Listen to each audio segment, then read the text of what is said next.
Assalamualaikum bang. Waalaikumsalam bang. Nasi kandak satu bang. Siapa bang? Biryani apa putih bang? Biryani minyak ada minyak. Okey, nasi biryani sama nasi minyak saya mau bang. Hari ni saya tak buat talam bang. Saya pakai pinggan saja bang. Okey, ni nasi minyak nasi biryani ya bang. Nasi biryani bang. Campur bang Ni nasi minyak. Oh, ketuk-ketuk style. Style. Okey, kita tengok lauk bang. Apa bang? Lam sheng boleh bang? Lam sheng satu. Ya. Oh, tengok lam sheng bang. Oh, besar juga bang. Boleh bang. Boleh. Lam sheng boleh. Ni bang, ketam, anak ketam. Anak ketam bang. Anak ketam sikit permulaan kita ambil sikit je bang, nak rasa-rasa je.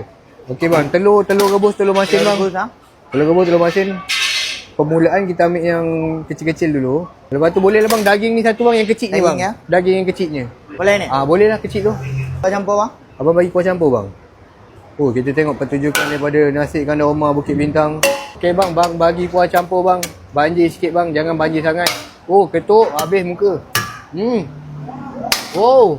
Lagi? Marah ke? Okey bang, saya nak telur ni bang, telur mutabak ni bang. Telur mutabak satu. Jangan besar-besar bang, yang kecil je bang. Okey, telur mutabak satu. Bendi cabai bang. Awal kita ambil bendi cabai bang. Bendi cabai. Lagi? Bang, udang goreng ni bang. Udang goreng bang, satu je bang.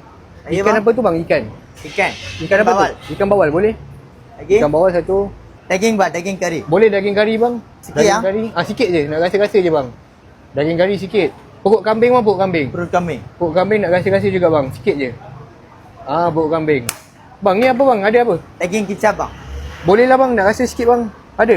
Ada. Sikit je bang, nak rasa-rasa je bang. Okey, ngam. Sotong bang. Boleh telur sotong sikit bang. Lagi? Telur sotong dah. Tu sebelah apa? Telur ikan. Boleh telur Boleh. ikan. Telur ikan sikit bang. Lagi? Sebelah tu apa? Sotong. Sotong. Boleh bang, sotong bang. Sotong masak apa ni? Sambal? Sambal. Boleh. Lagi bang? Ni telur ikan goreng. Telur ikan goreng bang. Boleh telur ikan goreng bang.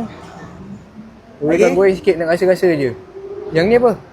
Ni ayam. Yang 65 bang. Ayam 65? Boleh.